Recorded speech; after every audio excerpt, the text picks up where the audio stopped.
चीन ने आंखें दिखाने वाली ये हरकत उस वक्त की है जब चीन के प्रधानमंत्री ली कीqiang मई में भारत दौरे पर आने वाले हैं। ऐसे में ये बात सबको खटक रही है कि आखिर चीन अपने प्रधानमंत्री के कूटनीतिक दौरे से ठीक एक महीने पहले लद्दाख में रणनीतिक मोर्चा क्यों खोल बैठा है।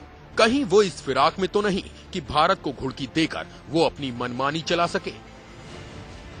चीन पहले भी भारत को परेशान करने के लिए ऐसी हरकतें करता रहा है। अंतर्राष्ट्रीय सीमा पर 50 साल पुराने विवाद की आड़ में वो आए दिन अपने सैनिकों से भारतीय सरहद में घुसपैठ कराता रहा है।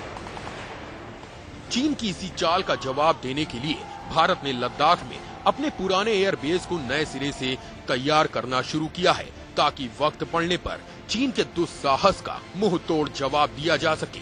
लेकिन दिक्कत ये है कि भारत अब तक लद्दाख में अपना हाईवे और रेल नेटवर्क नहीं तैयार कर सका है, जबकि दूसरी ओर चीन ने भारत से सटे तिब्बत में 14 बड़े एयरबेस, 8 मिसाइल बेस और 17 खुफिया रडार स्टेशन तैयार कर लिए हैं। तिब्बत तक चीन की रेल दौड़ने लगी है, जबकि वो लद्दाख सीमा तक हाईवे बनाने में भी जुटा है। चीन पर भारत को भरोसा पहले भी नहीं था और इस बार फिर वो विश्वासघात कर चुका है। मुश्किल सिर्फ ये है कि चीन के इरादों के बारे में किसी को नहीं पता कि वो सिर्फ भारत को परेशान करना चाहता है या फिर लद्दाख में चीन की नई घुसपैठ ड्रैगन की किसी बड़ी साजिश का पहला कदम है। Bureau report, India news. तो इस मौके पर आज के दौर में, आज की तारीख में आखिर चीन करना क्या चाहता है, इस पर बात करने के लिए हमारे साथ बहस में जुड़ गए खास मेहमान। हमारे साथ जुड़े हुए हैं विदेश मंत्रालय के पूर्व सचिव शीलकांत शर्मा, हमारे साथ एक्स कॉमोडोर नौसेना के कॉमोडोर रंजीत राय भी जुड़े हैं और साथ ही हमारे साथ जेएनयू से प्रोफेसर बीआर दीपक जुड़ गए। आप सभी का स्वागत है। सबसे पहले मेरा सवाल एम्बेसडर शर्मा आपसे है।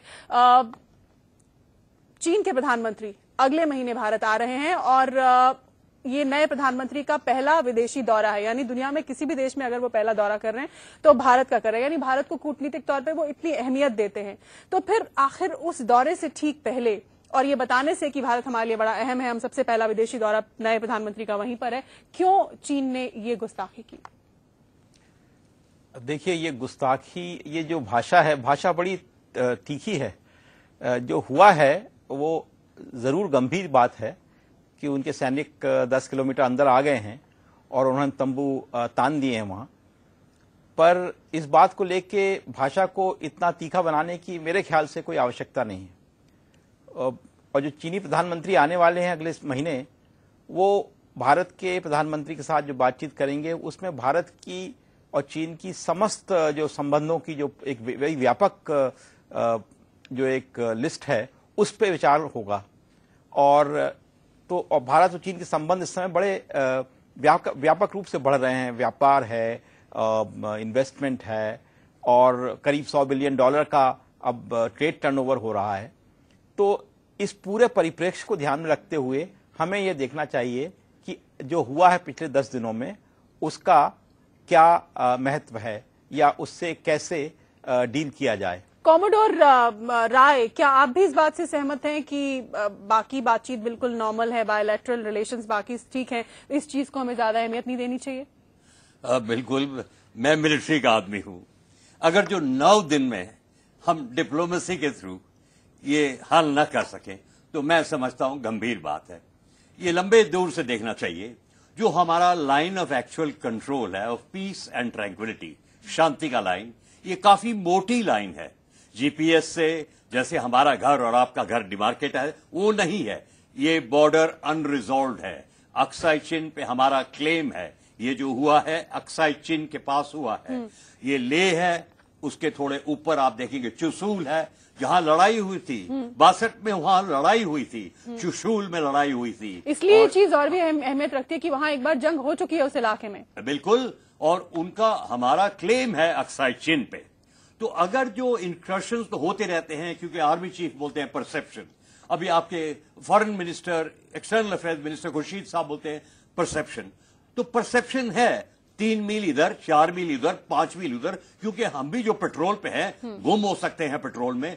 अभी 17,000 फुट पे है, आप देख रहे हैं बर्फ। नहीं, गुम हम हो सकते हैं, लेकिन 7 दिन से आप वहां तंबू गाड़े बैठे हैं, वो तो खाली ये गुम बिल्कुल- होने वाली बात तो नहीं कह सकते ना बिल्कुल। उसको। तो 9 दिन के लिए वो तंबू लगा के बैठे हुए हैं, तो अब डिप्लोमेसी को थोड़ा देखना पड़ेगा। ये गंभीर बात है।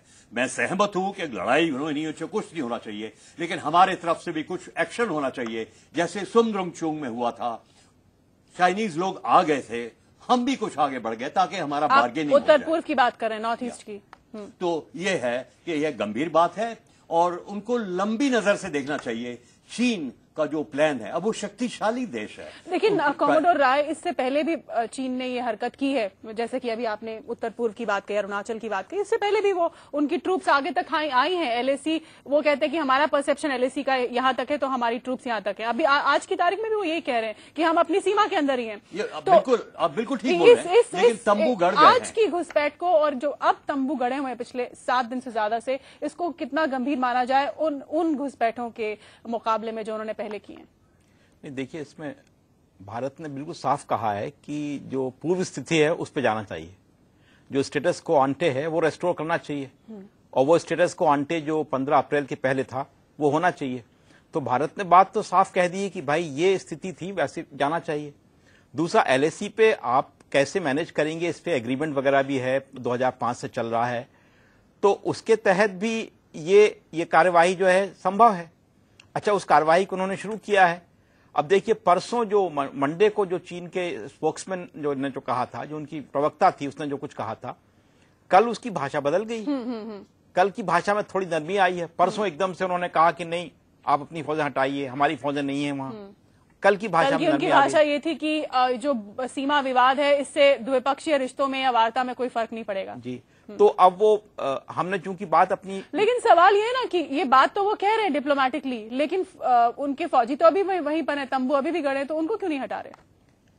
तो वही तो कह रहे हैं उनसे कि अब इसको हटाना चाहिए। 2 बार, परसों एक और मीटिंग होगी फ्लैग ऑफिसर्स की, तो उसके बाद ये मामला रफा दफा हो जाना चाहिए। इसमें कोई बहुत कठिनाई नजर नहीं आती, क्योंकि ये स्थितियां पहले भी आई हैं। प्रोफेसर दीपक के पास चलते हैं, जो चीन मामलों के जानकार हैं, एक्सपर्ट है। प्रोफेसर दीपक, आज की तारीख में 1 महीने बाद चीन के नए प्रधानमंत्री आएंगे भारत। पहला विदेशी दौरा अगर वो किसी देश का कर रहे हैं तो भारत का कर रहे हैं। उससे ठीक पहले ये स्टैंड ऑफ, इसके क्या मायने हैं? आपको क्यों लगता है कि चीन ने ये हिमाकत क्यों की है? क्या संदेश वो भारत को देना चाहता है? क्या पीपल्स लिबरेशन आर्मी अपनी नई जो सत्ता है, हुकूमत है, उसके माध्यम से ये संदेश देना चाहती है कि हम कुछ भी कर सकते हैं इस पूरे इलाके में अगर हम चाहें तो?